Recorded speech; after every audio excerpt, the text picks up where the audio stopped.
তোরা সবাই কেমন আছেন? তো আশা করি সবাই ভালো আছেন। আমি এখন শীতল শুটকি দিয়ে শুটকি বিরিয়ানি করব ঝাল ঝাল করে। তো প্রথমে একটা বাটিতে মরিচের গুঁড়া 2 চামচ এবং হলুদের গুঁড়া দিয়ে দিব 1 চামচ, দিয়ে স্বাদ মতো লবণ দিয়ে দিব, দিয়ে পরিমাণ মতো পানি দিয়ে চামচ দিয়ে ভালোভাবে মিশিয়ে নিব।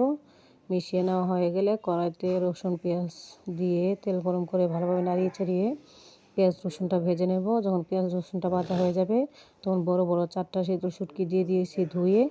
ওইটা ভালোভাবে নাড়িয়ে চাড়িয়ে কিছুটা সিদ্ধ হয়ে গেলে আলতো করে কাটা ছাড়িয়ে নেব। তো এক এক করে সবগুলো শুটকির কাটা আমি ছাড়িয়ে নিলাম। তো বন্ধুরা দেখুন, সুন্দর করে কাটা ছাড়ানো হয়ে গেছে। 4টা শুটকি 4টা কাটাই ছোটানো হয়ে গেছে। তো এখন মশলা ভিজিয়ে রেখেছিলাম ওইটা দিয়ে দিব, দিয়ে ভালোভাবে নাড়িয়ে চাড়িয়ে কষিয়ে নিব। তো যখন কিছুটা কষিয়ানো হয়ে যাবে তখন কয়েকটা কাঁচামরিচ দিয়ে দিব নামানোর আগে।